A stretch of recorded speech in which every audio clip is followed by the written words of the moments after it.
Hey guys, and welcome to the first in a series of relatively brief videos that we're going to do for Chapter 17. Remember, Chapter 17 is a combination of both Western European Christianity and the Eastern Christianity, the Byzantine Empire. And so since we already did an entire chapter on the Byzantine Empire, we're really just going to be focusing on the early Middle Ages in Western Europe at this point, kind of those first couple of centuries after the fall of the Western Roman Empire. And for the first video, we're going to be focusing on the political order in what was left of Western Europe after the fall of Rome. And a big group we're going to be talking about here are the Franks. Now, we talked about this a couple of chapters ago, but remember when all of those Germanic invasions started to come through, where, it started with the Hunnic invasions, and then as a domino effect about the Goths and the Vandals and all of those other groups started to run rampant throughout the Western Empire. Well, the Franks were a big one that settled in what today is France. Obviously, that's where it gets its name from. And like a lot of these Germanic tribes, the Franks began to adopt a number of Roman customs, such as Latin. That's where the language French comes from. It's a Romance language. And especially Christianity. Frankish rulers became ardent supporters and defenders of Christianity. So first we'll talk about these Germanic kingdoms, such as the Frankish. Now, the Frankish was the most successful of these ones. You see some of the smaller Germanic ones, such as Bavaria, Saxony. You have the Lombard kingdom, which kind of took over the remnants of northern Italy, the Visigoths, the Anglo-Saxons. We'll talk more about them in a later chapter. But the Franks were very, very successful in taking over the Roman province of Gaul. And as I said, they adopted Christianity and became big-time believers and supporters of that relatively new faith.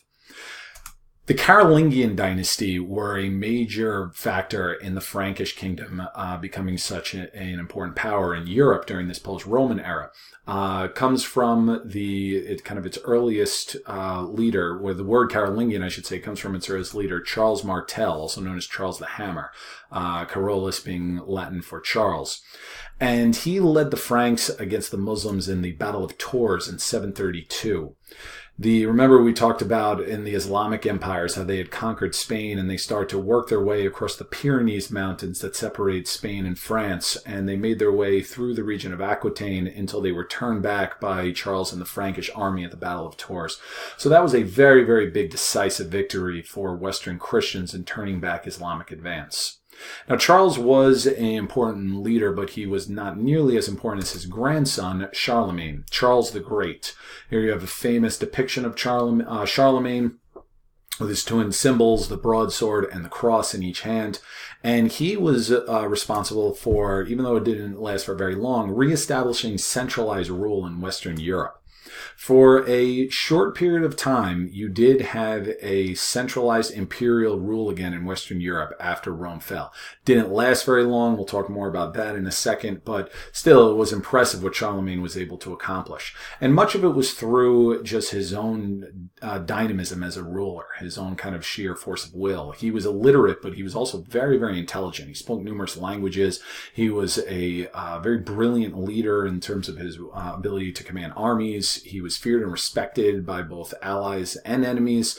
And by the time he was done, he directly or indirectly ruled most of Western Europe. You see, the blue area was all part of his empire at his ascension, and kind of the light green areas down along the Pyrenees up, into central Germany, and even Austria and northern Italy were added by the time he died.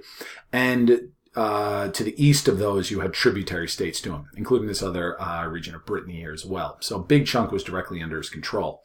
And even though he never established a massive bureaucracy the way that Rome did, he did try the best he could through the Missi Dominici.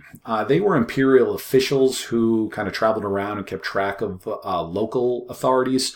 They would make sure that taxes were being paid. They make sure that, certain laws were being upheld. And as I said, he didn't have the resources to create a huge bureaucracy like the old Roman Empire, and he tried. And the Missi Dominici was kind of, the best effort he was able to give. One title that he was given, though, to kind of reclaim some of that old Roman glory was that of Holy Roman Emperor. He was crowned Holy Roman Emperor by Pope Leo III, and many accounts, some say, as a surprise to Charlemagne.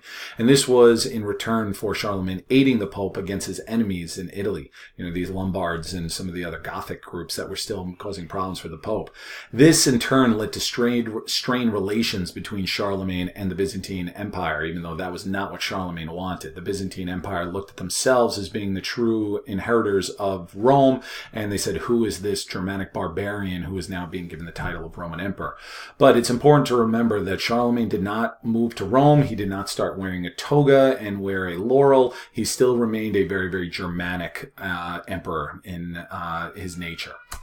Now, as I said before, his empire didn't last that much longer after his death. One of the main reasons was it was divided by his descendants. His son, Louis the Pious, lost control of a lot of the local lords, and by the time his grandsons came to power, they ended up fighting amongst themselves and dividing it three ways.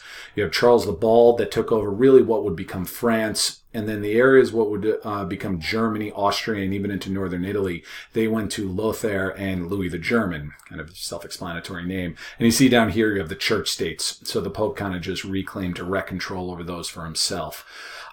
Even if they thought that maybe there was a chance of getting the gang back together, so to speak, that the whole region was destabilized by a series of invasions that really start in the 8th century.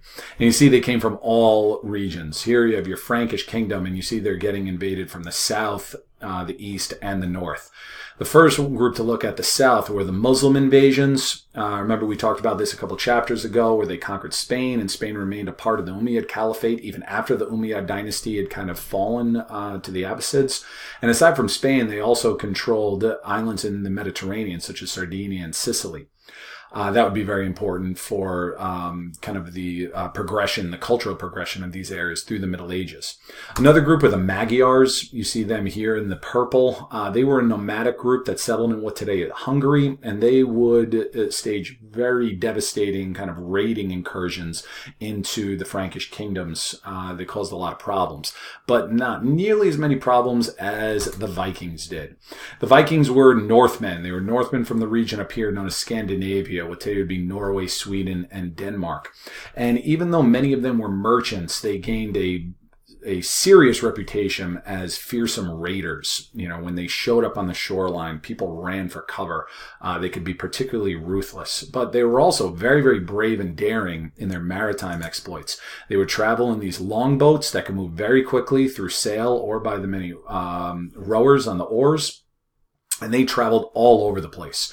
You can see how they made their way inland, down rivers, all the way down the Volga and the Danube, into what today would be Russia, all the way into, making their way to Constantinople.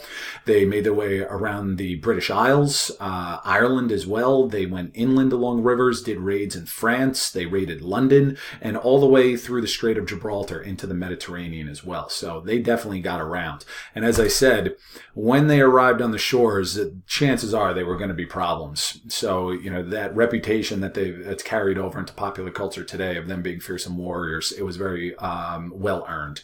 So what all of this amounted to was the Carolingian collapse. They really couldn't keep it together due to the internal dissension and the external invasions. So that's the first one, talking about kind of the political order. And in video number 2, we will be discussing the economy.